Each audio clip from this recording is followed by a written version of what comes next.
গুপ্ত বৈৰী আজিচোন কিবা অকলশৰীয়া যেন লাগিছে। ক'ত হেৰাল আজি আনন্দৰ হাঁহি? কিয় স্তব্ধ আজি পৃথিৱীৰ কোলাহল? নিঃশব্দে শুনিছো মাথো কত বুকু সুধা মাতৃৰ হিয়া ভগা কান্দোনৰ মৌন প্ৰতিধ্বনি, কত কণমানে ক্ষুধাৰ আৰ্তনাদ।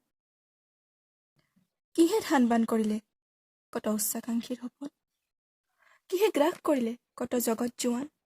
দোকানেৰে শুনিছো মাথো জীৱনৰ ভাবুকি, শিল দল ভাঙি অহা পশ্চিমীয়া ধুমুহাৰ দৰে অচিন শত্ৰু আজি দুৱাৰ দলিত। জাগ্ৰত হোৱা জগত সন্তান জোৰ পুৰি হাত পালেহি। এই মাটিতেই জিন গল পলাশী, কাৰ্গিল, শৰাইঘাট, মান, হলদিঘাটৰ ৰণ। কিন্তু আজিতো ৰণক্ষেত্ৰত নাই সৈনিক, নাই অস্ত্ৰ, নাই শক্তি। তথাপি কি প্ৰকৃতিৰ নিৰাশাৱতী শত্ৰুৰ ওচৰত হাত দাঙি দিম নেকি?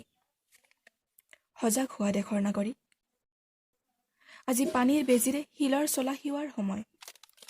বিলাসিতাই দিব নোৱাৰে আজি জীৱনৰ প্ৰতিশ্ৰুতি, জীৱনৰ নিৰাপত্তা। একতাই দিব এই সংবিধান। আমিয়েই আমাৰ শক্তি, আমি ৰক্ষা কৰিম দেশ মাতৃক। জগত মাতৃৰ কেঁচা ঘাঁ আমি বাঢ়িবলৈ নিদিওঁ।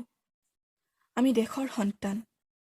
কেতিয়াবা সন্দেহ হয়, অনিশ্চয়তাৰ সতে প্ৰাণে পণে যুঁজি শেষত অন্তিম নিশ্বাসৰ ওচৰত হাৰ মানি যাম নেকি? নাযাওঁ।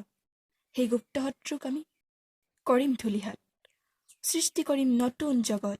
জয় জনগণ।